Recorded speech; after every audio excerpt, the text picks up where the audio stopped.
इतिहास इतिहास कोई बीते हुए सालों, महीनों और तारीखों का हिसाब नहीं है। ये तो बलिदान, शौर्य और पराक्रम के सम्मान का प्रमाण है। गौरवशाली इतिहास भविष्य को दिया जाने वाला सर्वश्रेष्ठ उपहार है। इतिहास की शौर्य गाथा का एक ऐसा ही स्मरण चिन्ह है भारतीय नौसेना दिवस।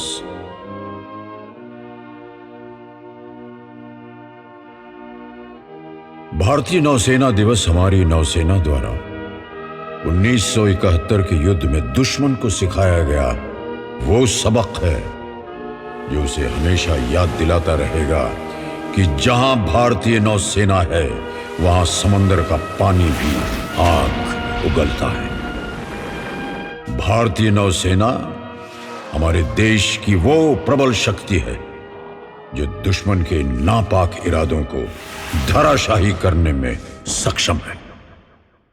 1971 का युद्ध हम पर थोपा गया था। हमारी जाबाज सेनाओं ने भी दुश्मन के इस दुस्साहस का मुंह तोड़ जवाब देने का निर्णय लिया। सेना और वायुसेना सहित भारतीय नौसेना की सूझबूझ, दूरदर्शिता, पराक्रम और अचूक रणनीति एवं जंगी जहाजों ने मिलकर दुश्मन की ऐसी कमर तोड़ी कि सिर्फ 15 दिन के अंदर पाकिस्तान ने हमारी सेना के सामने घुटने टेक दिए। यह शायद विश्व इतिहास में पहला अवसर था जब भारतीय सशस्त्र सेनाओं के अद्वितीय योगदान ने एक नए राष्ट्र अर्थात बांग्लादेश को जन्म दिया। इस युद्ध में भारत की जीत ने पूरे विश्व को यह संदेश दे दिया कि वसुधैव कुटुंबकम की नीति पर चलने वाले हमारे देश के खून में यदि सेवा है तो जुनून में संहार भी है।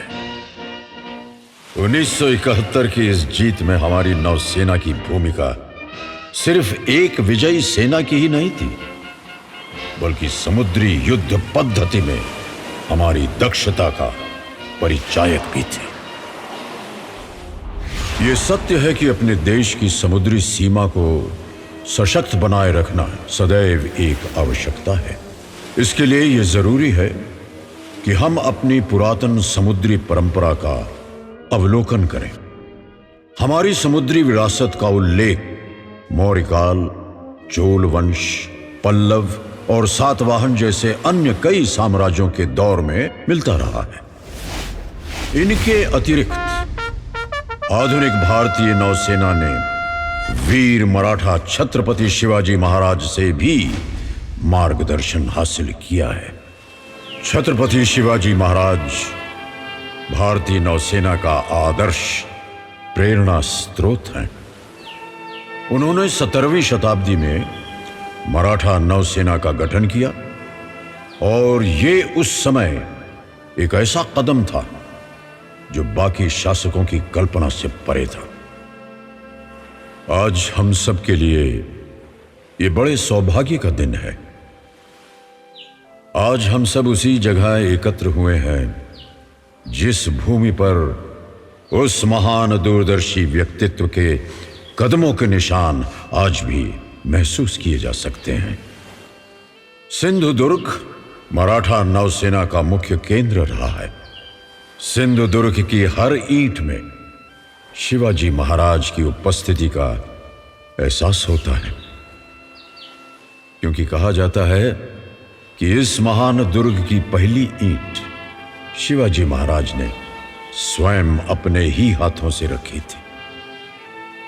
शिवाजी महाराज, जिनके बारे में कवि भूषण ने लिखा है, भूषण खंड नवखंड महिमंडल में तम पर दावा रवि किरण समाज को पूरब 50 देश दक्षिण ते उत्तर लो जहां पात साई तहां दावा शिवराज को।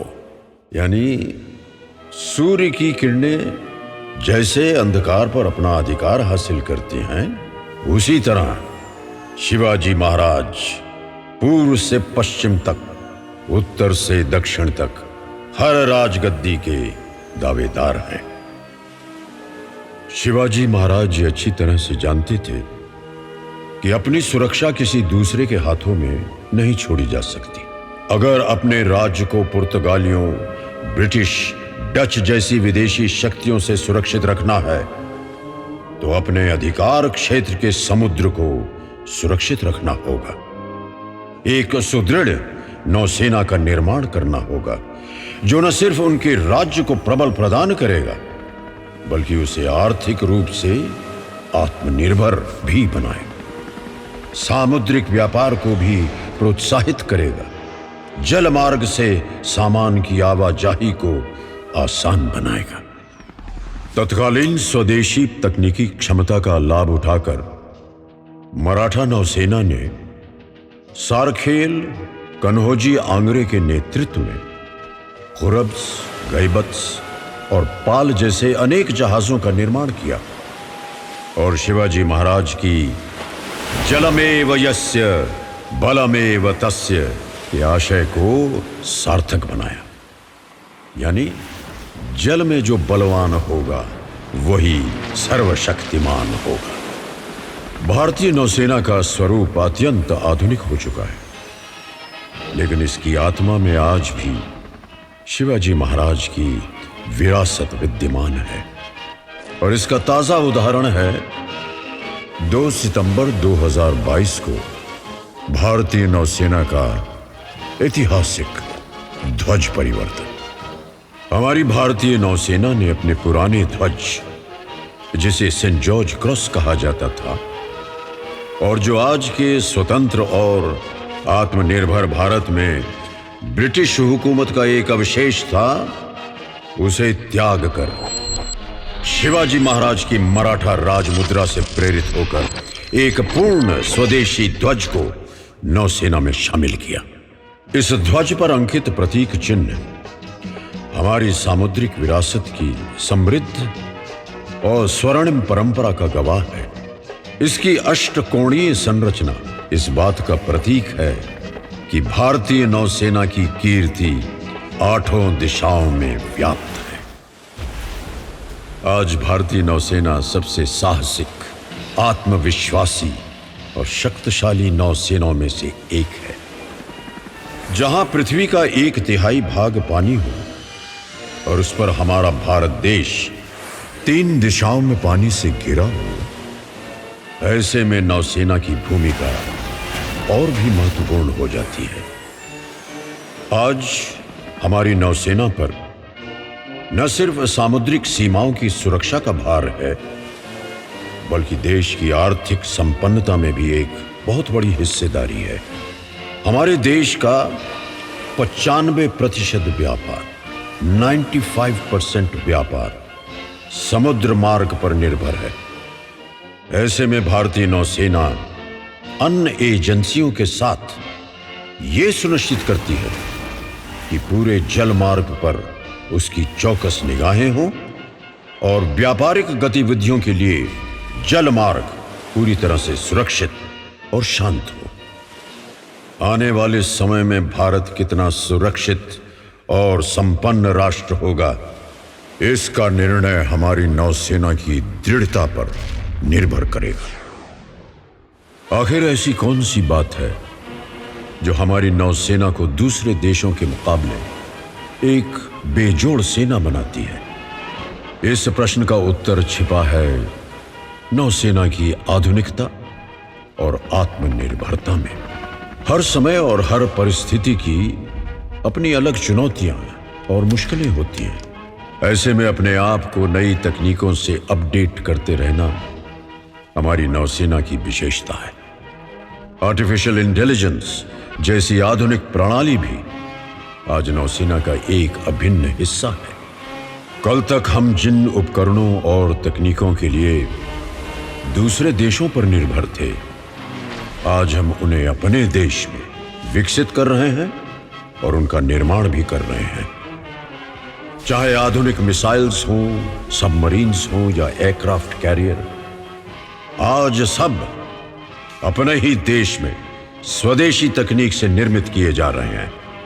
भारत सरकार की सहमति और सहयोग से नौसेना के इस कदम ने दूसरे क्षेत्रों के लिए भी रोजगार के अवसर उपलब्ध कराए हैं और इसका सर्वश्रेष्ठ उदाहरण है INS Vikrant. Aircraft carrier INS Vikrant अपने ही देश में निर्मित युद्धपोत है। इस निर्माण कार्य पर हुए व्यय से हमारे देश की अर्थव्यवस्था, रोजगार और स्थानीय उद्योगों को काफी लाभ पहुंचा है। आत्मनिर्भरता की ओर उठाया गया ये एक निर्णायक कदम था। नौसेना ने सेल्फ रिलायंस के नए कीर्तिमान स्थापित किए हैं, लेकिन शिखर तक पहुंचना अभी बाकी है। आज हम जिस अवसर पर इस ऐतिहासिक स्थान पर सम्मिलित हुए हैं, वो अवसर उन शहीदों को भी नमन करने का है जिनकी शहादत समुद्र की इन गहराइयों में समाई है। समंदर की हर लहर उन बलिदान गाथाओं को किनारे पर आकर हमसे कहती है, हमें याद दिलाती है और हमसे ये आश्वासन लेती है कि उन वीरों को हम न तो कभी भूले थे और न कभी भुलाएंगे। उन सभी वीरों को ये राष्ट्र नमन करता है। हमारी नौसेना का इतिहास और विरासत समृद्ध क्यों है? क्योंकि इसका इतिहास हमेशा वीरों ने रचा है। ये वो सेना बल है जिसके लिए देश उनका ईश्वर है, देशभक्ति उनका परम धर्म है और देश रक्षा उनका आदर्श कर्म है। जय हिंद। ऐसा देश कभी न देखा कभी न सुना है, देशों का सरताज यह भारत देश है।